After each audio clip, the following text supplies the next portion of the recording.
नमस्कार. आजच्या व्हिडिओमध्ये तुमचं खूप खूप मनापासून स्वागत. आज आपण 40 छातीचं कटोरी ब्लाऊज कटिंग पाहणार आहोत.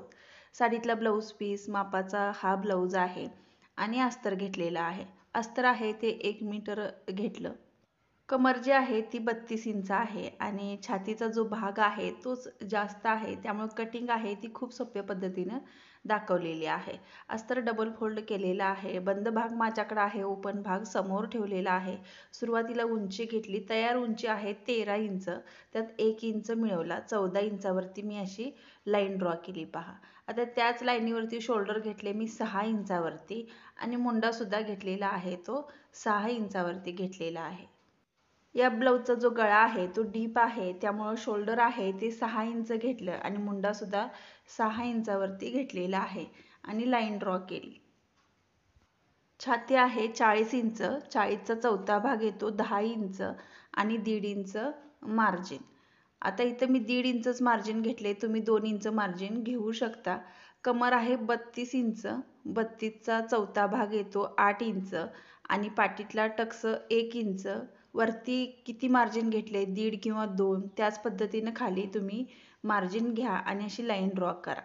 आता मुंड्याला आकार देण्यासाठी कोपऱ्यापासून मुंड्याच्या 1.25 इंचावरती पॉईंट घेतला आणि मुंड्याचा लाईनीचा मध्य केला आणि हे तिन्ही पॉईंट आहेत ते असे लाईन ड्रॉ करायची पहा, म्हणजे कर्वमध्ये आकार देऊन घ्यायचा. आणि इथं आहे ते 1/2 इंच खाली अंतर घ्यायचं आणि आकार आहे तो खाली आणायचा आहे. त्यामुळं काय होतं की इथं चुन्नट येत नाही काकेमध्ये. आता गळा रुंदी आहे ती 2.5 इंच घेतली, गळा उंची आहे ती 10 इंच घेतली आणि इथं जी रुंदी आहे पाठीतली ती 3 इंच घेतली आणि क्रॉसमध्ये असा बॉक्स तयार करून घेतला. आता त्यांनी राऊंड शेप आकार द्यायला सांगितला होता, त्याच पद्धतीनं राऊंड शेप आकार देऊन घेतला. आता हे जे माप आहे ते कटिंग करून घ्यायचं आहे आपल्याला. आता अस्तरवरती मी पाठीचा भाग कटिंग करून दाखवलेला आहे. पुढचा जो भाग आहे तो मी पेपरवरती कटिंग करून दाखवते. पेपर घेतलेला आहे, तुम्ही पाठीचा भाग आहे तो आहे तसा ड्रॉ करून घेऊ शकता. नसेल तर तुम्ही परत जशी पाठीची मापं टाकल्यात त्याच पद्धतीनं तुम्ही टाकू शकता. जशी पाठीची मापं टाकले त्याच पद्धतीनं परत मी पेपरवरती मापं टाकून घेत आहे पहा. उंची प्लस 1 इंच, म्हणजे आपली तयार उंची होती 13 इंच, त्यात 1 इंच मिळवला. 14 इंचावरती मी लाईन ड्रॉ केलेली आहे.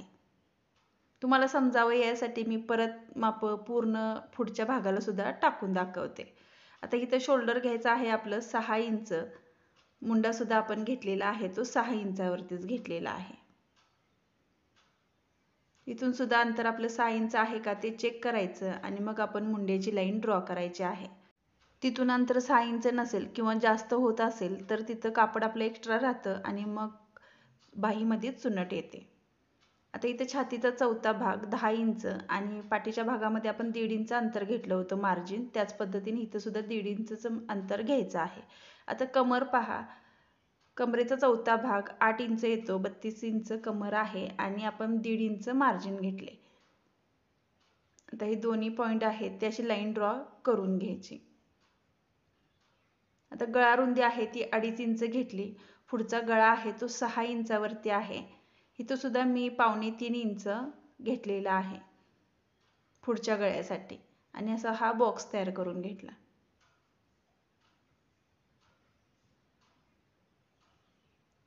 क्रॉस पट्टीसाठी 3 इंच इथं पॉईंट घेतला, इथून 2.5 इंचाचा एक पॉईंट घेतला आणि क्रॉसमध्ये लाईन ड्रॉ करायची आहे. तर 1/2 इंचावरती मुंड्याला आकार द्यायचा आहे कोपऱ्यापासून आणि मुंड्याच्या लाईनीचा मध्य करायचा आणि हे तिन्ही पॉईंट आहेत ते असे कर्वमध्ये जोडून घ्यायचे. नवीन शिकत आहे त्यांना परफेक्ट असा आकार देता येत नाही, त्यासाठी असे पॉईंट घ्यायचे आणि खूप छान कर्वमध्ये आपल्याला पॉईंट घेतल्यानंतर आकार येतो. आता गळ्याकडच्या साईडला सुद्धा राऊंड शेप असा आकार दिला पहा, किती छान आपला आकार आलेला आहे. आता कटोरी आहे ती 6 इंचावरती आहे. इथून सरळ लाईन ड्रॉ केली 6 इंचाच्या पॉईंटवरून वरती. इथून आता कोपऱ्यापासून मुंड्याच्या 1.5 इंचाचा एक पॉईंट घेतला, गळ्याकडच्या साईडला 1 इंचाचा पॉईंट घेतला पहा आणि हे पॉईंट आहेत ते असे क्रॉसमध्ये लाईन ड्रॉ केली. तुम्ही कर्वमध्ये सुद्धा आकार देऊ शकता। आता इथं पहा आकार कशा पद्धतीनं मी देऊन घेतलेला आहे। ही सोपी पद्धत आहे कटोरीला आकार देण्याची आणि खूप छान आपला हा आकार सुद्धा येतो। आता इथं पहा मी वरती अर्धा इंच घेतलं आणि कर्व मध्ये असा आकार देऊन घेतला। आता कटिंग करून घेऊया। आता आपण क्रॉसपट्टीची माप इथं 3 आणि 2.5 टाकली होती। कपड्यावर क्रॉसपट्टी ठेवताना अर्धा इंच वाढवून ठेवायची आहे, म्हणजे आपली क्रॉसपट्टी आहे ती 3 आणि 3.5 अशी येईल।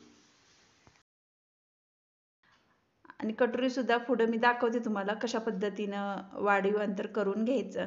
परफेक्ट आपलं माप झालेलं आहे। सरळ भागा करून क्रॉसपट्टी अर्धा इंच वाढवून घ्यायची। आता ही आपली रफ कटोरी निघली। सुरुवातीला मी रफ कटोरीचं ड्रॉइंग केले पहा। आता ही रफ कटोरी आहे। आता दोन्ही साईडला आपल्याला इथून 1.5 इंच अंतर आणि इथून 1.5 इंच अंतर वाढीव करून घ्यायचं आहे। पूर्ण लाईन आहे त्याचा मध्य करायचा। मध्यापासून खाली 1.5 इंच अंतर घ्यायचं आणि हे पॉइंट आहे ते क्रॉस मध्ये लाईन ड्रॉ करायची। इथं पाव इंच अंतर वाढवायचं आणि ही लाईन आहे ती या पॉइंटला जोडून घ्यायची। आता वरती पहा कटोरी जोडते तिथं अर्धा इंच घ्यायचं आणि असा राऊंड शेप आकार देऊन घ्यायचा। परफेक्ट आपली कटोरी होते।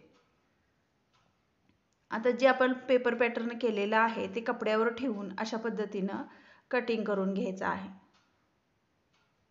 आता ह्या बाही जी आहे ती मी कपड्यावरतीच तुम्हाला कटिंग करून दाखवते।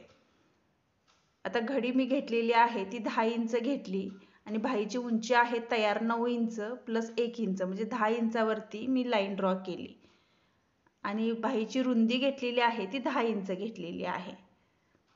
आता हा आपला बॉक्स तयार करून घेतला।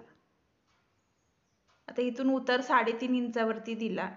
ह्या पॉइंट पासून आत 2 इंचाचा एक पॉइंट घेतला। बंद घडीकडून 1 इंच घेतलं आणि हे दोन्ही पॉइंट आहेत ते क्रॉस मध्ये लाईन ड्रॉ केली। आता ह्या लाईनीचा आपल्याला मध्य करायचा आहे आणि मध्यापासून वरती अर्धा इंच आणि खालच्या साईडला अर्धा इंच असे 2 पॉइंट घ्यायचे आणि पाठीमागच्या भागाला आणि पुढच्या भागाला असा आकार देऊन घ्यायचा आहे। दंड घेर घ्यायचा आहे आणि मार्जिन किती पाहिजे त्यानुसार मार्जिन घ्या।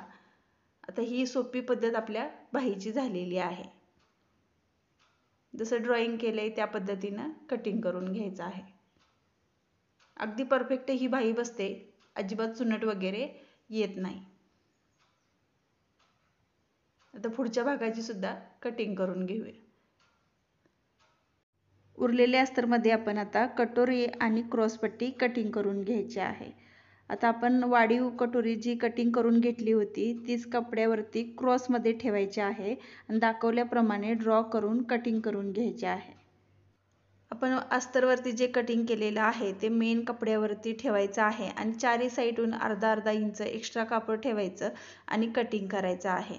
आता तुम्हाला स्टिचिंगचा व्हिडिओ पाहायचा असेल तर डिस्क्रिप्शन बॉक्समध्ये लिंक देते, त्यानुसार तुम्ही कटोरी ब्लाऊज स्टिच करू शकता अगदी परफेक्ट आणि खूप सोप्या पद्धतीनं। आता स्टिच झालेला ब्लाऊज तुम्हाला पूर्ण दाखवते कशा पद्धतीने स्टिच झाला आणि कस्टमरला परफेक्ट बसला। त्यांनी खूप प्रॉब्लेम सांगितले होते पण या ब्लाऊजमध्ये त्यांना एकही प्रॉब्लेम दिसला नाही। अगदी परफेक्ट ब्लाऊज बसला। आणि तुम्हाला कसा वाटला व्हिडिओ कमेंट करून नक्की सांगा। आवडल्यास व्हिडिओला लाईक करा, चॅनेलला सबस्क्राईब करा आणि शेअर सुद्धा करा। व्हिडिओ पाहिल्याबद्दल खूप खूप धन्यवाद।